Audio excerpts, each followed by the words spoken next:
Kami sekarang bersama dengan Bapak Kapolresnya Selatan, AKBP Reinhard Nainggolan, dan bersama rombongan sedang berada di Desa Bawang Mataluo, Kecamatan Panayama, Kabupaten Nia Selatan. Dulu ini sesungguhnya Desa Bawang Mataluo masuk Kecamatan Teluk Dalam, tapi karena ada pemekaran kecamatan, maka ini menjadi Kecamatan baru, Kecamatan Panayama. Tapi yang paling penting adalah Desa Bawang Mataluo ini sebuah desa tradisional yang penuh dengan kebudayaan. Sistem nilai, adat istiadat yang menjunjung tinggi gotong royong, kebaikan dan kebersamaan, dan juga ada sifat kejuangan yang tinggi. Makanya terkenal dulu Desa Bawang Mataluo itu sebagai desa tangguh menghadapi lawan dan dalam rangka juga mengusir penjajah dan mempertahankan merebut kemerdekaan.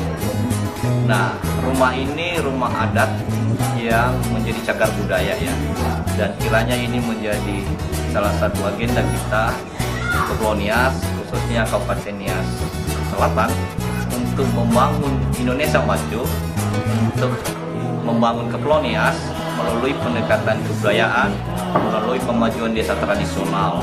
Tentu nanti kita secara bersama-sama bergandengan tangan, bergotong royong untuk memajukan Desa Bawang Mataluo, Kecamatan Panayama, Kabupaten Selatan dan Kepulauan Nias di berbagai tempat di Indonesia ini, bahkan dunia internasional, untuk mengatakan bahwa Bawang Mataluo Nia Selatan adalah daerah penting, daerah yang perlu diperhatikan dan dibangun. Memang kita harapkan juga, dan selama ini sudah ada posisi dan peran tanggung jawab dari Kepolisian Negara Republik Indonesia melalui tugas pelayanan yang dilakukan oleh Polres Nia Selatan di bawah kepemimpinan Bapak Kapolres dan seluruh jajaran Bayangkara Negara, dengan melalui berbagai pendekatan kebudayaan, stabilitas keamanan, juga dengan melakukan pendekatan yang lain. Dan kiranya ini menjadi penting untuk diteruskan dan diberikan makna baru, bahwa pada dasarnya soal pembangunan kebudayaan, kemudian masyarakat juga ditopang oleh persyaratan soal stabilitas keamanan dan juga pelayanan publik yang selama ini telah dibangun dan ditingkatkan oleh Polri, khususnya Polres Nia Selatan. Tentu kita bersama-sama mengapresiasi ya, memuji dan mendukung sepenuhnya tugas tanggung jawab yang telah dilakukan oleh jajaran Polres dan juga jajaran pemerintah daerah di sini, khususnya jajaran pemerintah daerah Desa Bawang Mataluo, termasuk juga tua-tua adat, tokoh-tokoh masyarakat, tokoh-tokoh adat dan tokoh agama.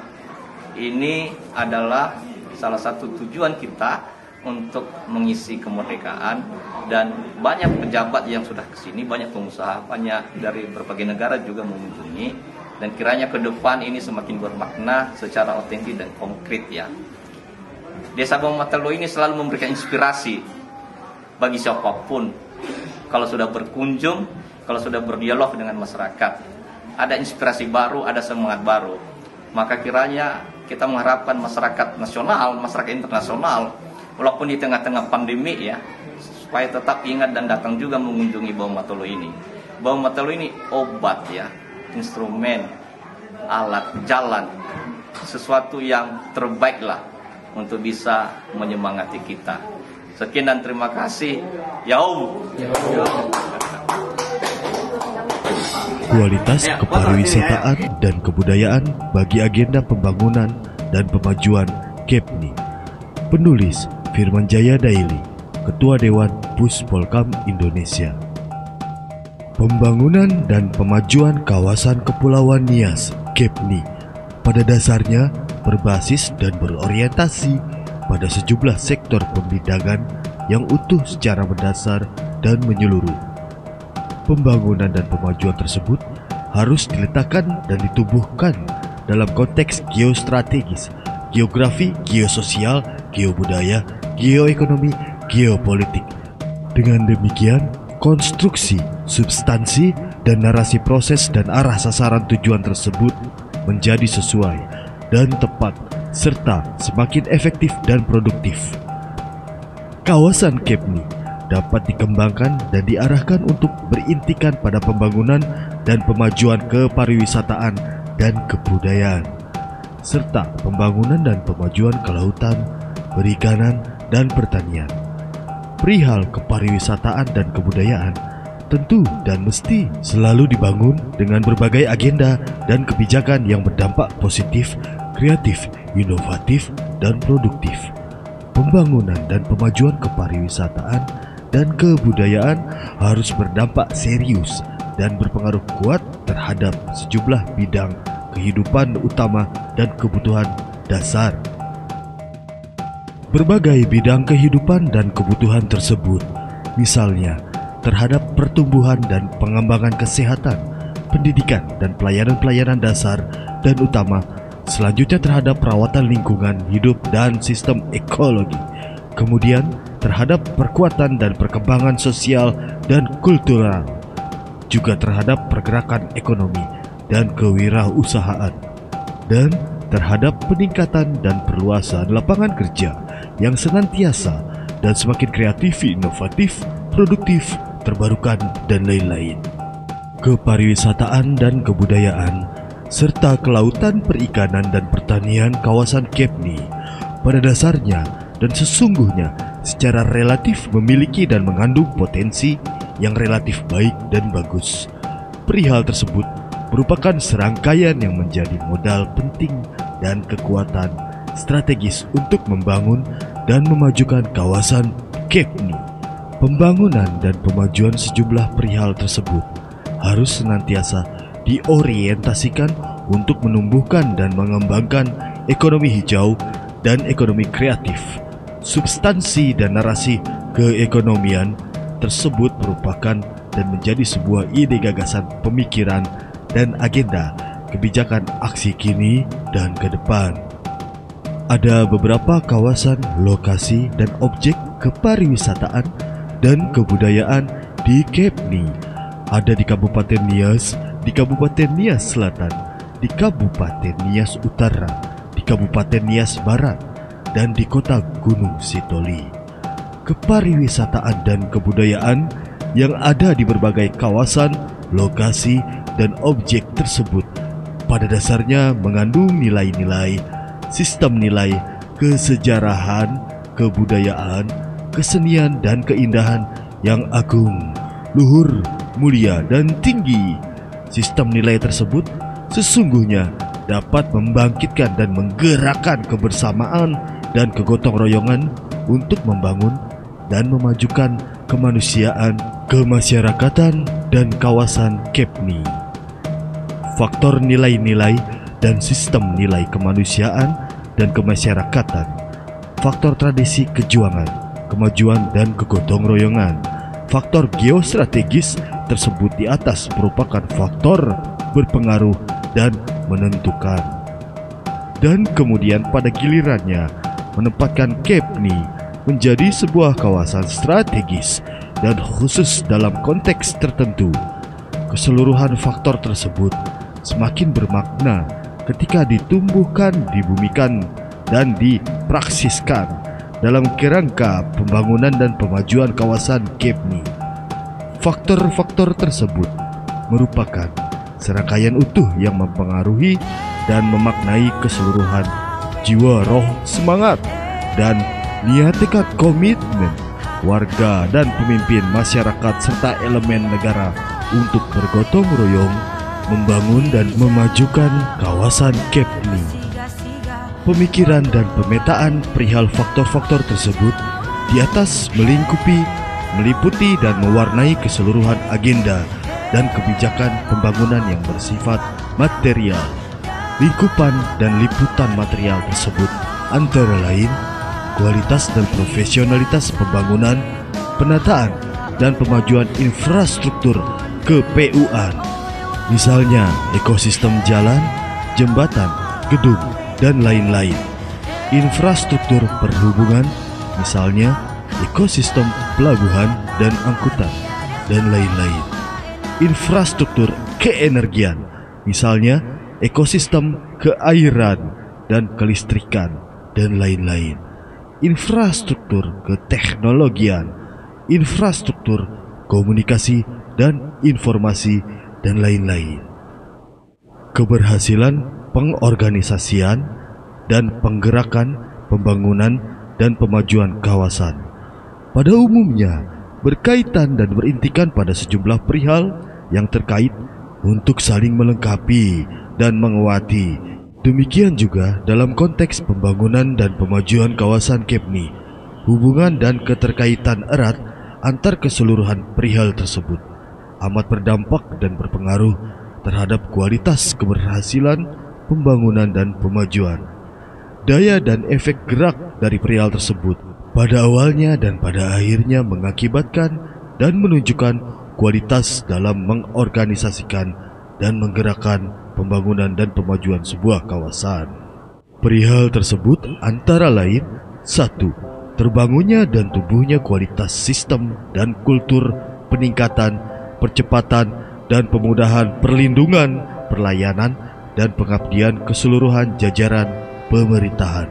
2. Terbangunnya dan tumbuhnya kualitas sistem dan segenap sumber daya manusia dan sumber daya lain yang responsif, adaptif, akomodatif, kreatif, inovatif, efektif, dan produktif.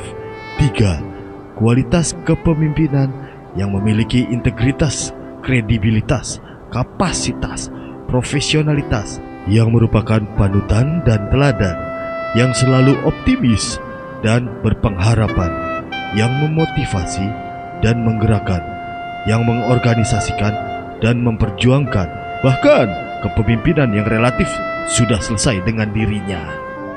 Keseluruhan kerangka dan materi pemikiran dan penyelenggaraan tersebut di atas pada dasarnya sangat relevan dalam konteks dan dalam kerangka pembangunan dan pemajuan kawasan Kepni. Demikian juga dalam hal pembangunan dan pemajuan kepariwisataan dan kebudayaan Kepni.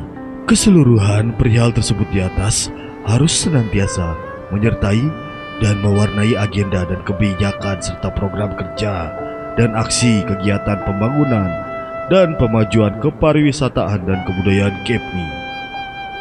Agenda kebijakan dan program kegiatan kepariwisataan dan kebudayaan tentu mesti selalu ditopang dan didukung dengan sistem keamanan dan ketertiban yang stabil, dinamis, demokratis, humanis, dan tegas. Selanjutnya, mesti selalu ditopang dan didukung dengan adanya dan bertumbuh serangkaian keamanan dan ketertiban yang menciptakan dan membangun ketenangan, kenyamanan, kedamaian.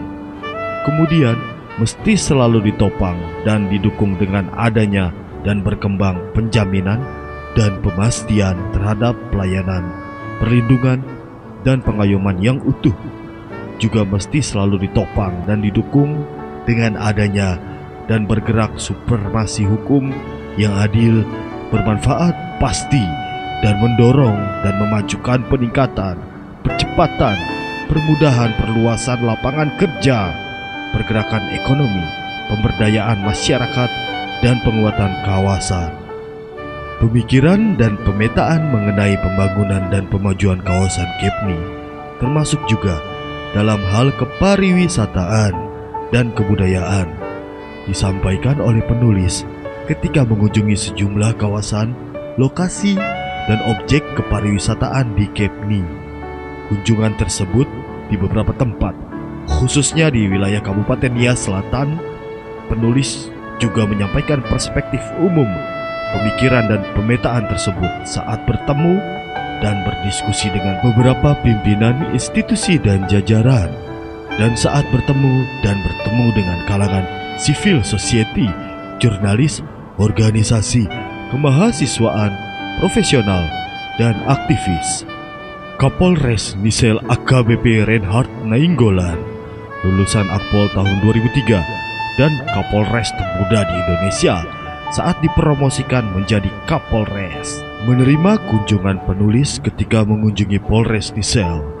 Penulis yang juga mantan tim perumus UU Polri dan Komisi Politik dan Hukum DPR RI dan pernah menjadi dosen tamu Sespimen dan Sespimti Lemdiklat Polri bertemu dan berdiskusi dengan Kapolres Nisel. Pertemuan dan diskusi berkaitan dan berintikan pada tugas, tanggung jawab, kewenangan Polri, serta pembangunan dan pemajuan kawasan Kepni, khususnya Nisel. Kapolres Nisel mendampingi dan bersama penulis mengunjungi kawasan, lokasi, dan objek kepariwisataan di Nisel. Berkunjung ke desa Bawomataluo, Kecamatan Vanayama. Desa Bawomataluo adalah daerah tujuan wisata karena merupakan kawasan, lokasi, dan objek kepariwisataan. Juga merupakan sebuah desa adat istiadat yang syarat dan kaya dengan kebudayaan dan kesenian, beserta dengan segenap sistem nilai kemanusiaan, kerakyatan, kemasyarakatan, keadaban, kegotong royongan, kejuangan, dan lain-lain. Bawomataluo yang merupakan sebuah kawasan perkampungan adat tradisional besar, lama, tinggi, memiliki rumah besar adat kebudayaan bersejarah tergolong cagar budaya. Di depannya dan di sekelilingnya terdapat sejumlah kursi, bangku, meja, patung megalit, dan semuanya merupakan situs-situs yang sungguh sangat bersejarah, lama, dan berkebudayaan tinggi. Penulis dan Kapolres Nisel beserta tim menyaksikan atraksi loncat atau lompat batu, hombo batu dari berbagai warga masyarakat pemuda desa Bawomataluo. Penulis yang juga pernah menjadi pansus dan tim perumus sejumlah undang-undang pembentukan daerah provinsi baru, Provinsi Banten, Provinsi Gorontalo, Undang-Undang Provinsi Bangka Belitung, Undang-Undang Provinsi Kepulauan Riau, mengunjungi kawasan lokasi objek kepariwisataan, wisata Pantai Sorake. Kawasan tersebut merupakan satu kesatuan kawasan wisata strategis yang memiliki pantai, laut, selat, teluk yang indah, bagus dan menarik, dan semakin dinamis dengan kehadiran perahu-perahu tradisional dan modern, juga keberadaan pemandangan alam semesta daratan dan lautan yang natural dan kultural. Pembangunan dan pemajuan kawasan Kepni, khususnya kepariwisataan dan kebudayaan di Nisel, harus senantiasa bersifat partisipatif dan berbasis partisipatoris. Selain menjadi tugas dan tanggung jawab jajaran pemerintahan, juga harus senantiasa berbasis kewargaan, kemasyarakatan, juga mesti selalu berdasar dan bertumpu pada dukungan dan keterlibatan civil society dan berbagai pemangku kepentingan, misalnya kalangan agama-agama dan kepercayaan, NGO dan LSM, media massa dan jurnalis, organisasi kemasyarakatan, kepemudaan, kemahasiswaan, profesi, komunitas kepariwisataan, kebudayaan, kesenian, kalangan profesional, pengusaha, UMKM, aktivis di berbagai bidang, dan lain-lain. Dalam kerangka pemikiran dan pemetaan tersebut, penulis bertemu dan berdiskusi juga dengan sejumlah institusi, elemen, dan komunitas. Berlangsung pertemuan dan diskusi bersama dengan pimpinan Sinode BKPN, Epworus, dan Sekretaris Jenderal Sekjen. Penulis dalam kesempatan lain bertemu dan berdiskusi juga dengan pimpinan dan pengurus organisasi kemahasiswaan, kalangan jurnalis, dosen, pengusaha, profesional, dan aktivis. Salam sehat dan sukses. Salam membangun dan memajukan Kepni. Salam Indonesia Maju.